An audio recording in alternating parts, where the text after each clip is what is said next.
Em fevereiro de 1981, uma doença atacou meu corpo. No início desta doença, não dei muita atenção a isso porque estava com febre baixa. Eu pensei comigo mesmo, ok, é só um resfriado. Comecei a tomar analgésicos em casa por mais 3 dias. No 5º dia, a minha temperatura piorou. Então visitei o médico. O médico me examinou e receitou alguma medicação. E eu voltei para casa. Eu comecei a tomar os medicamentos, mas eles não pareciam funcionar. No 8º dia a febre piorou. E além disso, senti uma frieza estranha em todo o meu corpo. Meus ossos pareciam estar sendo esmagados. E eu senti como se minha cabeça fosse explodir. Minha família então decidiu me levar para um outro médico. Este médico me examinou e disse: "Você não está doente." Minha família reclamou e disse a ele: "Como você pode dizer que ele não está doente, quando cuidamos dele nos últimos 8 dias, e ele está passando por febre e dores horríveis por causa de sua doença?" O médico me examinou novamente e respondeu: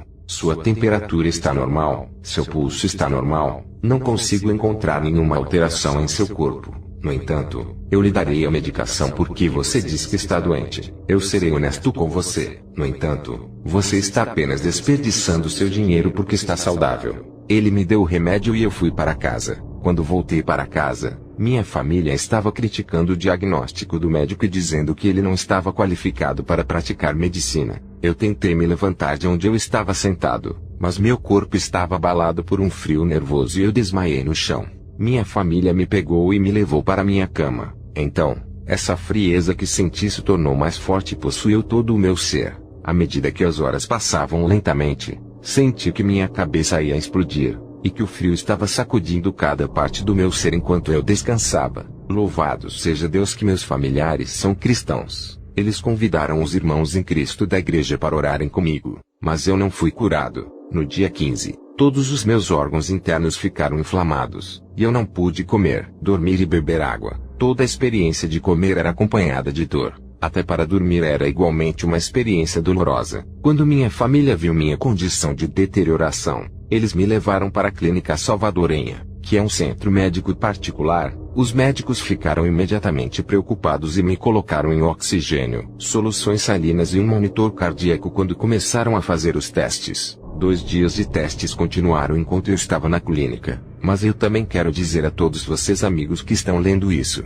que algo estranho aconteceu naquele lugar. Meu corpo estava totalmente saudável. As dores que eu sentia haviam desaparecido. As dores de cabeça, o frio, as dores no meu corpo desapareceram. Minha família decidiu me levar para casa, porque me manter na clínica era muito caro. O tempo passou, e eu não sabia quanto tempo, mas de repente, meu corpo foi ultrapassado novamente por aquele frio nervoso e febre. No dia 25, eu já tinha passado 10 dias sem comer, dormir e sem beber água, e meu corpo estava desidratado. Eu apenas parecia um esqueleto vivo. Minha família percebeu que eu estava morrendo. Então eles me levaram para o Hospital Geral de El Salvador. Quando cheguei, um dos médicos me disse: "Não se preocupe, logo você sairá curado." Esse médico pouco entendeu que essa doença não era natural, mas sobrenatural. Essa doença era a vontade de Deus. Os médicos continuavam me dando diagnósticos diferentes, mas nunca estavam certos. Se eu ainda estivesse lá hoje, eles estariam debatendo sobre o que havia de errado comigo.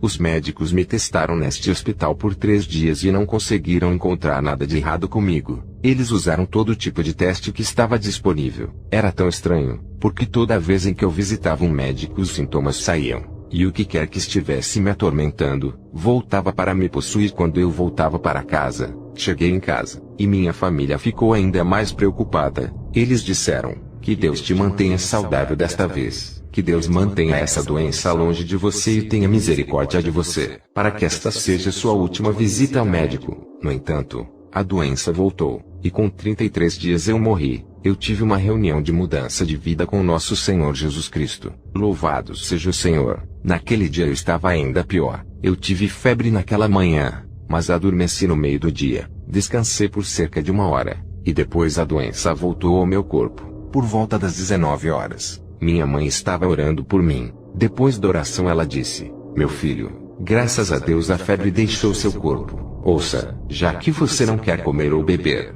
pelo menos tente dormir um pouco e descansar." Ela estava indo para a sala e me disse: "Vou deixá-lo sozinho por um momento. Há alguém que está me chamando." Eu estava olhando para a porta, e de repente vi uma mulher entrar pela porta. Ela parecia uma mulher normal com cabelos compridos até a cintura, e vestia roupas cinza. Virei meu rosto para a parede, porque achei que era uma irmã da igreja que minha mãe costumava frequentar. De repente, ouvi uma voz que me disse: Eu vim aqui para levá-lo.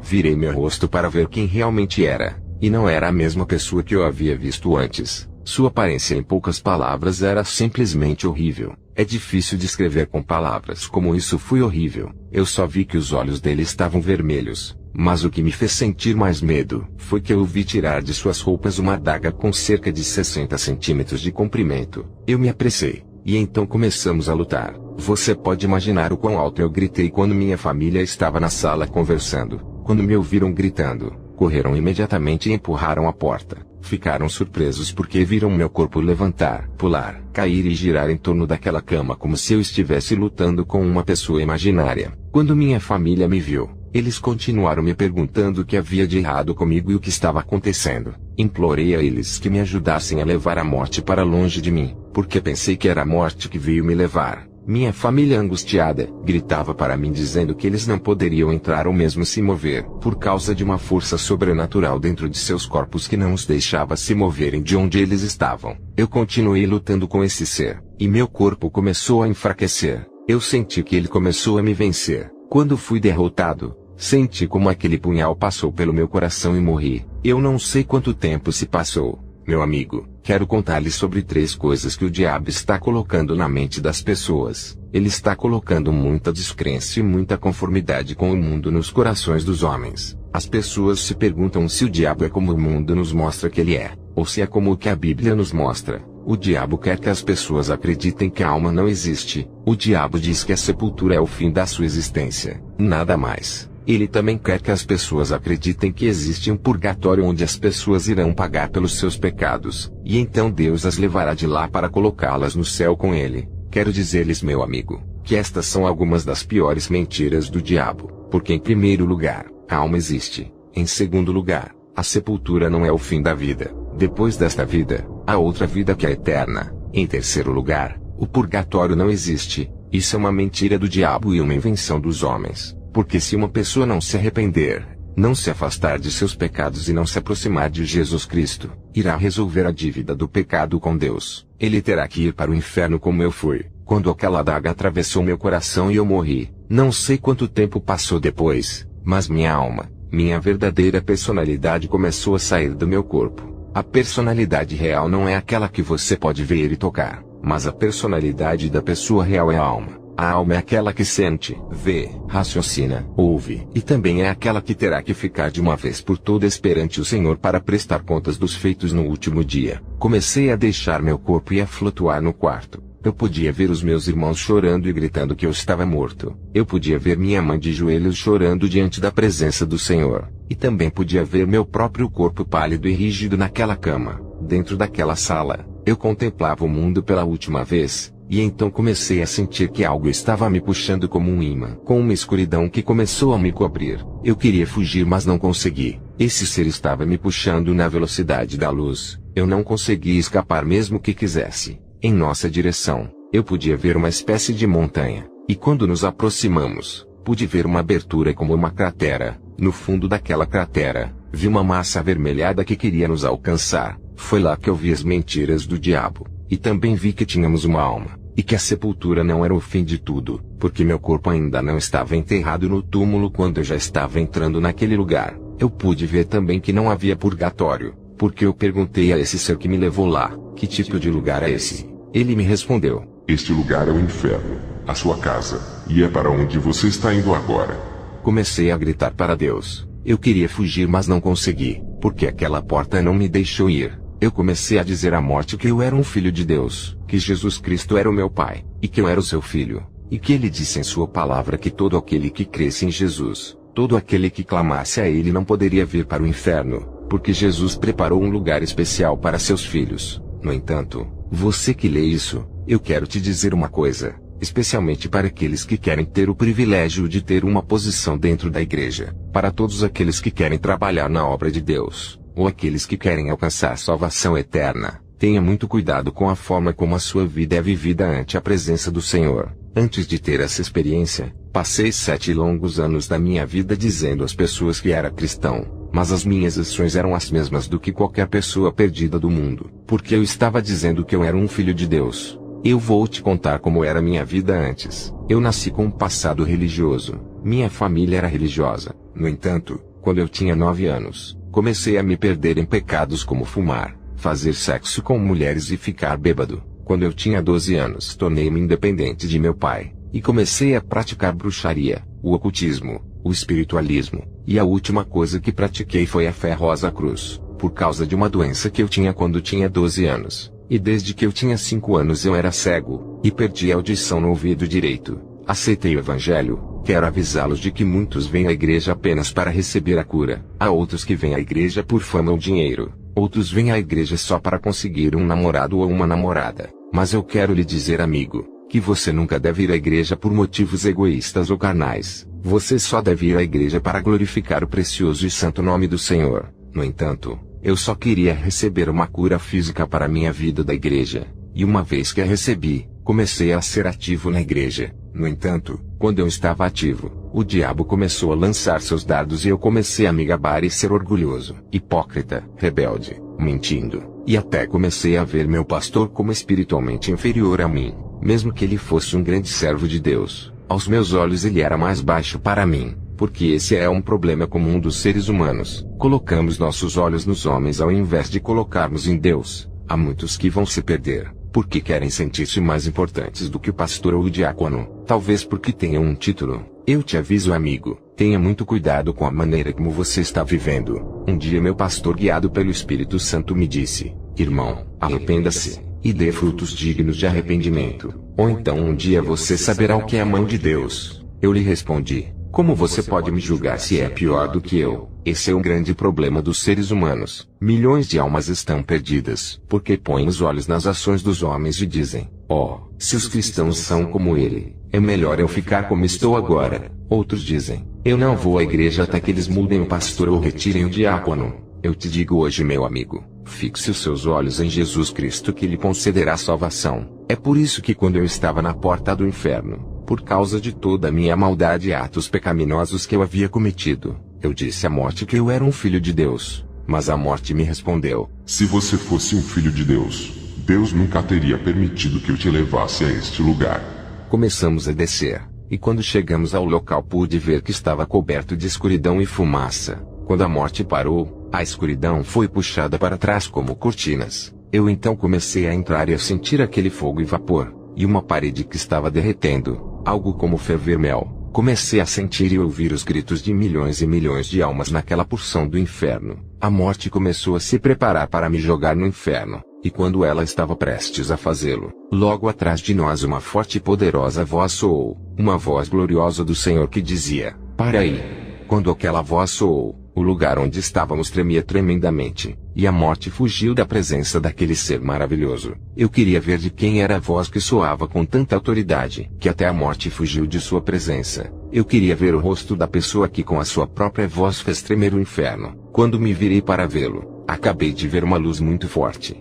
e não consegui enxergar mais nada. Percebi que ele se aproximou e me disse: por que você está dizendo que eu sou seu pai? Por que você está dizendo que você é meu filho? É verdade que eu morri na cruz no Calvário por seus pecados. É verdade que eu ressuscitei dos mortos. Mas se você fosse meu filho, escutaria as minhas palavras, guardaria meus mandamentos e viveria uma vida santa. Meus filhos não são adúlteros, pessoas imorais, idólatras, blasfemadores ou bêbados. Eles não praticam feitiçaria, não se vangloriam, não fofocam, não brigam, não criam divisões, não são prostitutas, homossexuais ou ladrões. Todos eles, absolutamente todos os que praticam essas coisas pertencem ao seu pai, o diabo. Eu senti que aquela voz estava prestes a me destruir, e a me ferir. Eu pensei que essa voz iria me mandar para o fundo do inferno. Felizmente, depois disso, meus amigos, aquela voz forte, nítida e poderosa começou a se transformar em uma melodia. E então pude sentir tanto amor e ternura. Parecia que a voz dele veio para mim como uma brisa fresca que acariciava meu corpo com uma bela fragrância. Aleluia! Comecei a ouvi-lo dizendo: veja, desde que você recebeu misericórdia dos outros, você recebeu misericórdia e mais uma chance pela sua alma. Louvado seja o santo nome de Jesus. Eu quero dizer a você, meu amigo, o Senhor me disse, Fred Juano, eu não gostei de como você orava, jejuava ou vigiava, nem como você dava suas ofertas e seus dízimos, ou como você pregava. Porque a Bíblia nos diz que tudo que o homem semear, ele também colherá. Eu estava semeando maldade, então a colheita foi um castigo eterno. O Senhor foi muito claro para mim, quando me disse que eu tive uma chance dada para mim somente porque eu tive a misericórdia dos outros. Estes outros que ele estava se referindo, são todos vocês, meus amigos, que ouvem e leem o que estou dizendo, para o bem da humanidade. Deus permitiu que esse milagre acontecesse para que você pudesse ser avisado de que é um lugar de tormento, e assim você poderá se arrepender, afastar-se do pecado e escapar da condenação eterna. Se fizer isso, você terá a chance de desfrutar de Jesus para a eternidade, só por causa da misericórdia de Deus. Todos vocês podem ouvir ou ler este testemunho. A misericórdia que nos foi dada hoje é para o propósito de magnificar e glorificar o santo nome de Deus. Então o Senhor me disse, olhe para o lugar de onde eu resgatei você. Ele me fez descer até o fundo daquele lugar. Então comecei a sentir a morte cobrir o meu corpo com chamas. E estava sufocando. Eu queria fugir, mas as chamas me queimaram quando fui lançado. E as chamas me pegaram de novo. De repente, comecei a olhar ao meu redor os milhões e milhões de almas que estavam no mesmo tormento que eu. Eu podia ver o Senhor Jesus acima de mim. E as almas gritavam para ele dizendo, meu Pai, deixe-nos sair deste lugar pelo menos um momento. Aquelas almas que estavam lá, estariam contentes em serem libertadas do tormento por apenas um momento. Quero avisá-lo de que você deve aproveitar ao máximo o tempo que lhe é dado, e usá-lo sabiamente na terra, porque quando esses corpos físicos morrem, não haverá mais chances. A ideia de poder orar por uma pessoa morta do inferno é uma mentira do diabo. Nem mesmo com jejum e oração, dízimos, ofertas, vendendo seus pertences, acendendo velas, tocando sinos, nada. Nós não podemos mais ajudá-los depois que eles morrem. Eu explicarei a você desta maneira. Quando todas as almas estavam clamando, então o Senhor me tirou e deu as costas para o resto das almas como se elas não estivessem lá. Então ele começou a me mostrar como o mundo estava em seus prazeres perversos. Ele me disse, vá, prega minha palavra aos outros. Diga-lhes para se arrependerem e se afastarem do pecado. Diga-lhes que o lugar para onde eles estão caminhando é o inferno. Diga-lhes que o inferno não é como o diabo descreve para as pessoas. Acreditam que há mulheres, danças e músicas. Diga-lhes que se eles pensam que o fogo da terra queima, diga-lhes que este lugar é aumentado em milhares de graus o calor, e a condenação eterna não é temporária, não por um dia, um mês ou um ano. Diga-lhes que a condenação é clara porque é eterna, e é para sempre. Eu quero te avisar, é por isso que você tem que aproveitar ao máximo o seu tempo, porque enquanto você vive, ainda há esperança. Louvado seja o Senhor. A terra é o lugar onde você coloca o céu em seu passaporte para o lugar onde você quer ir. Seja inferno ou céu, você escolhe. No fogo do inferno não há apenas tormento físico, mas há dois outros fatores que atormentam as pessoas: sua própria consciência e culpa. A consciência atormenta, porque são lembrados de quantas vezes eles passaram perto de uma igreja cristã, quantas vezes eles receberam um folheto, quantas vezes eles foram evangelizados, quantas vezes eles ouviram alguém contando sobre Jesus e eles zombaram dele, e então começam a se arrepender porque a consciência deles os acusa. Então eles blasfemam contra Deus, contra seus pais, e eles começam a amaldiçoar quem eles veem, e se eles veem qualquer amigo, eles acusam um ao outro e dizem, é sua culpa que eu estou aqui. Você nunca me falou sobre esse lugar. Você acabou de me ensinar a fumar e a fazer o mal. É por sua causa que estou aqui. Deus, no entanto, quer que você escape dessa condenação eterna. Depois disso, vi uma rua com centenas de pessoas com Bíblias embaixo dos braços. Enquanto se reuniam, estavam puxando uns aos outros e entraram novamente. O Senhor me disse, vai e diga a esses iníquos que eles têm que se arrepender de seus corações. E não apenas com seus lábios como estão fazendo agora. O Senhor começou a dizer, diga-lhes que só porque carregam Bíblias não são meus filhos, porque os filhos do diabo também andam com Bíblias e praticam seus rituais. Eles dizem que só porque oram, jejuam ou vigiam, eles garantem a sua salvação. Se seus corações têm ódio, ressentimento, hipocrisia, raiva, luta, orgulho e arrogância, mentiras, rebelião, não vou aceitar o sacrifício deles. A Bíblia nos diz que quando você trouxer a sua oferenda para o altar, lembre-se de que se tiver algo contra seu irmão, deixe sua oferta lá, e vá reconciliar-se com seu irmão primeiro, depois volte, e eu aceitarei com alegria. Aleluia. Em seguida ele disse: diga-lhes que não é apenas porque têm uma posição na igreja, porque cantam bem, porque pregam bem, dão ofertas ou dízimos, ou os paralíticos são curados, ou que o mudo fala. Isso não significa que eles são salvos. Diga-lhes que se em seus corações tiverem orgulho, hipocrisia, rebelião e mentiras, eles serão exatamente como pontes para outras pessoas serem salvas, mas com todo o seu orgulho irão diretamente para o inferno. Diga-lhes que eu quero seus corações e mentes nas igrejas, não apenas seus corpos como estão fazendo hoje, porque hoje os seus corpos estão nas igrejas, mas suas mentes estão nas questões deste mundo, nos desejos deste mundo, ou nas obras de seus lares. Diga-lhes que quero que me louvem com o coração, mas também com o entendimento deles. Diga-lhes que quero que me louvem no espírito, mas também na verdade. Glória a Deus, meu irmão e amigo. Deus quer que o louvemos de todo o coração, com toda a nossa força, com todas as nossas mentes. Muitos hoje apenas o louvam com seus lábios, mas seus corações estão distantes dele. Mas Deus quer que o louvemos com todos os nossos seres, alma, espírito e corpo. Louvado seja o Senhor. Ele me disse: vem. Começamos a subir, e nos afastamos daquele lugar terrível. Enquanto subíamos, comecei a ver um lugar lindo. Vi belas nuvens brancas, como algodão que se moviam de um lugar para outro. Eu também ouvi alguns louvores angelicais que louvavam e glorificavam o precioso nome de Jesus. Aleluia. Depois disso eu ouvi ele dizer: olhe.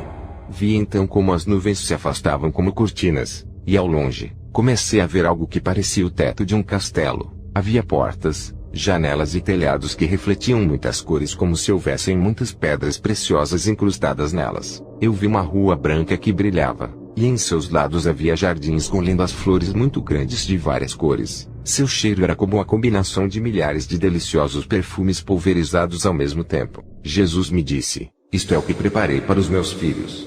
Aleluia. Diga-lhes que eu não sou um homem que mente, ou filho do homem para que me arrependa. O que eu prometi a eles é fiel e verdadeiro. Todas estas coisas estão esperando por aqueles que querem recebê-lo. Mas diga-lhes para lutarem. Diga-lhes para fazerem um esforço. Diga-lhes para conquistarem, porque tudo isso está pronto para aqueles que querem recebê-lo. Depois disso ele disse: observe e contemple. Eu podia ver uma mesa muito comprida com uma toalha de mesa branca e bordada com enfeites por toda parte. Partes da mesa eram feitas de ouro puro e pedras preciosas incrustadas nela. As cadeiras foram lindamente moldadas com os nomes dos redimidos, e vi pratos cheios de comida. Então eu ouvi ele dizendo: isto é o que preparei para os meus filhos. Diga-lhes novamente que eu não sou homem para que minta, nem filho do homem para que se arrependa. Tudo isso está esperando por todos aqueles que querem recebê-lo.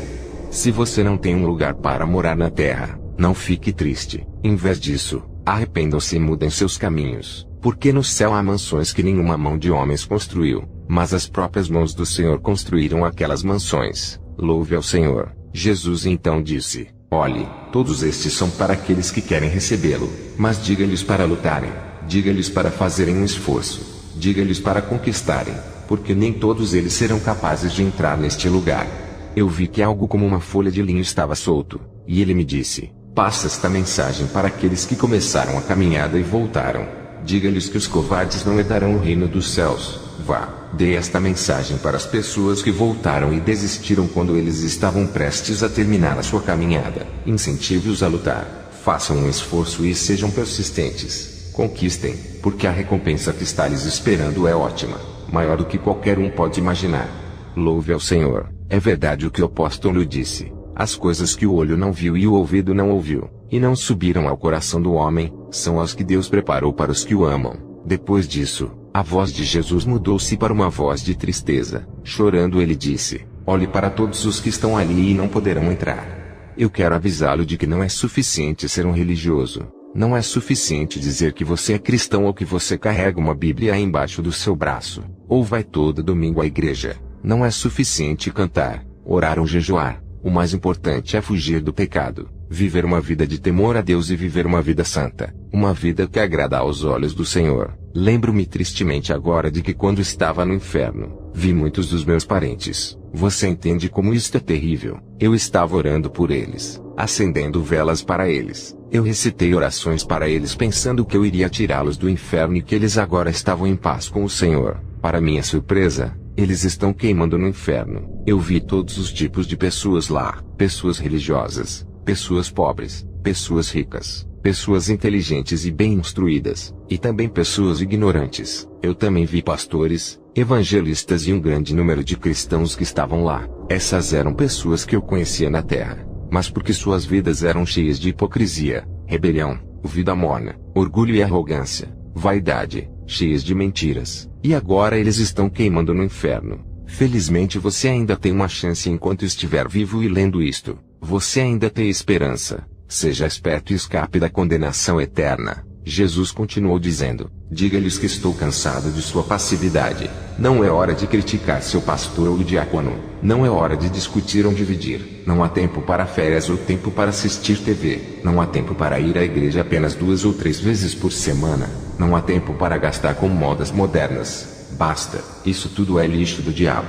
Diga-lhes que é hora de orar e jejuar. Sim. Diga-lhes para orar, jejuar. Diga-lhes para me darem os seus corações para que eu possa dirigir e guiá-los. Diga-lhes para se prontificarem porque em breve eu estou voltando para minha igreja, e minha igreja não está pronta. Diga-lhes que estou cansado do evangelho social, do evangelho comercial e desse evangelho moderno. Eu estou te avisando, o diabo está introduzindo muito modernismo dentro da igreja. Nesses tempos, não é errado se as mulheres cortam os cabelos, ou se os homens têm cabelos compridos. Tampouco é errado nos padrões atuais, que as mulheres usem calças, ou não é errado se casar novamente depois do divórcio. No entanto, todas essas coisas mundanas e pecados são do diabo, mas a santidade e a santificação são de Deus. Jesus então avisou: chega de toda essa passividade cristã. Eu não os chamei para aquecerem os bancos ou cadeiras de uma igreja. Eu os chamei para pregarem o poder do evangelho para as almas perdidas. O diabo está criando muita divisão dentro das igrejas. Igrejas não podem se reconciliar no céu. A terra é o único lugar para a reconciliação com seus irmãos e irmãs em Cristo. Dessa forma, quando você entra no céu, você já está em harmonia. No céu, todos nós estaremos juntos louvando e glorificando o santo nome do Senhor Jesus. Aleluia. Jesus então disse: estou cansado de todas as mentiras. As pessoas na igreja estão como se fossem parte de um concurso mentiroso para entrarem no reino dos céus. O diabo está introduzindo muitos enganos nos corações dos homens. As pessoas dizem hoje: ah, tudo bem, foi apenas uma mentirinha de nada. Mas não importa que tipo de mentira seja, essa mentira vem do diabo. A Bíblia diz muito claramente que nenhum mentiroso entrará no reino dos céus. Então Jesus disse: estou tão cansado de sua passividade. Eu quero que eles verdadeiramente perdoem de seus corações, não apenas de lábios como muitos deles fazem. Há muitos que vivem uma vida de pecado quando o pastor, diácono ou a família não está por perto. Eles vêm à igreja e acham que tudo ficará bem depois de alguns minutos de oração, e depois voltam. Eles não serão perdoados. Amigos, sabão não pode remover a eterna mancha do pecado, nem você pode orar petulantemente com a intenção de continuar uma vida de pecado. Deus espera arrependimento sincero e confissão. Isso levará à salvação e a uma vida santa. Hoje, no entanto, há muitos cristãos mundanos indiferentes, até pessoas com uma posição na igreja servindo ao Senhor. Por favor, arrependam-se. A mão do juízo de Deus vem sobre os filhos da desobediência. Não é importante se você perder sua posição na igreja. O importante é que você tenha o seu coração limpo diante dos olhos do Senhor. Então, quando a trombeta soar, voaremos com Cristo no ar. Jesus disse: diga-lhes que eu quero que lhes preguem minha palavra como está escrito, sem quaisquer mudanças, omissões ou substituições. O Senhor me disse que muitas vezes Ele dá uma mensagem a alguém para a igreja, e se um certo irmão ou irmã entra na igreja, o mensageiro pensa: oh, se eu pregar isso agora, ela não me convidará para almoçar com ela. Talvez ela não siga mais a minha pregação. Ou ela ou ele não voltarão novamente. O Senhor disse: quem quiser ir, deixe-os ir. Deus quer que essas almas sejam salvas, e não vão para o inferno. Se Deus lhe der uma mensagem, não tenha medo de passar, porque se é a palavra de Deus, deve acontecer. Quem se importa se eles não convidam você para comer mais ou se eles não voltarem? Não se preocupe, você acabou de pregar a palavra e passar-lhes a mensagem. Caso contrário, você terá que estar diante do Senhor para explicar por que você tolerou esses pecados. Jesus continuou dizendo: Diga a eles que muitos deles pregam que Jesus salva, mas ainda têm dúvidas sobre as suas salvações. Muitos deles pregam que Jesus cura, mas no primeiro momento que eles têm uma dor de cabeça, imediatamente tiram a aspirina da bolsa. Diga a eles que eu tenho o poder de salvar e curar. Então confirmou a sua mensagem para mim nas seguintes escrituras, segundo a Crônica 7:14, Colossenses 3:5, Tiago 4, Efésios 5, Ezequiel 7, Ezequiel 13, Ezequiel 18, Ezequiel 33, Ezequiel 34, Jeremias 7, Jeremias 23, Amós 5:18, Amós 9:2, Zacarias 1, 3-4, Miqueias 2, Miqueias 6:6, Isaías 24, Mateus 7:21, Mateus 22, 33-34, João 8:39, João 13:31, e 1 Pedro 4, 17-18. Então ele disse: Vá, dê ao meu povo a mensagem e viva ela, porque é assim que você alcançará a salvação com uma vida de santidade. Comecei a descer, mas desta vez não estava com o mensageiro do diabo. Fui escoltado por alguns anjos que desceram louvando e glorificando o santo nome de Deus. Chegamos ao quarto, e quando chegamos lá, vi uma grande multidão que ali estava. Alguns deles estavam rindo, alguns comendo, outros se abraçando e outros chorando. Eu vi minha mãe de joelhos sobre meu corpo, e ouvi sua voz dizendo: Pai, se verdadeiramente eu sou sua filha, meu Senhor, se você me recebeu como sua filha, realize um milagre, para que todos aqui que não acreditam em sua palavra possam acreditar que o Senhor pode fazer milagres. Eu senti como se algo me puxasse de volta para o meu corpo, e então me sentei na cama. A primeira coisa que fiz foi gritar: Glória a Deus! Então eu disse à minha mãe: Mãe, eu estou com fome. Fui ressuscitado dos mortos e curado pela honra e glória de Deus. Louva ao Senhor. E procurei algo para comer. Quando eu disse glória a Deus, todas as pessoas se viraram para olhar para mim. A parte triste foi que quando eu disse estou com fome, todo o povo começou a correr e tropeçar um no outro enquanto fugiam. As pessoas que estavam do lado de fora e nossos vizinhos vieram ver o que havia acontecido e disseram: Este é um verdadeiro milagre. Estou avisando a todos vocês, Jesus virá quando menos esperamos. As pessoas em minha casa não estavam prontas para um momento como aquele. Eu morri às 7:30 p.m, e voltei ao meu corpo às 11 da manhã do dia seguinte, e eles estavam prestes a me colocar em um caixão. Eu não sei se minha mãe passou a noite toda ao lado do meu corpo. Minha família disse que minha mãe estava agindo como louca. Eles tinham que ir à farmácia e comprar uma injeção para aplicar nela para acalmá-la, para que pudesse colocar meu corpo em um caixão e levá-lo ao cemitério. Minha mãe não era louca, ela apenas conhecia o Deus em quem confiara. E esse mesmo Deus é aquele que estamos louvando e glorificando agora. No começo eu não sabia o que fazer, mas uma noite o Senhor apareceu para mim e disse: Olha, seu servo malvado, eu lhe dei mais uma chance de levar essa mensagem ao povo. Então você vai fazer isso, senão eu vou te cortar para sempre. Desde aquele dia eu não parei de pregar para o mundo que eles têm que se arrepender e se afastar de seus pecados, que há uma condenação e punição eterna. Eu também prego que o Senhor prometeu um país celestial para todos aqueles que se arrependem e o recebem. Para quem se afasta do pecado e do mal, Jesus Cristo nos prometeu perdão e vida eterna. Glória a Deus! Se você teve o desejo de se aproximar de Deus, peça perdão. E se quiser chorar, apenas chore. Não pare essas lágrimas ante a presença do Senhor. Pai nosso que estás no céu, peço-lhe que tenha piedade de minha alma, perdoe minhas rebeliões e apague minhas ofensas. Recebo-o como Salvador e Senhor. Por favor, escreva meu nome no livro da vida. Santo Pai, deixe-me que eu seja um herdeiro do seu reino. Quando você voltar para a sua igreja, por favor, faça-me digno de ir com você. Santo Pai, em nome de Jesus, me cure de todas as doenças da mente e do corpo. Obrigado, meu Pai, pela vitória em minha vida. Amém.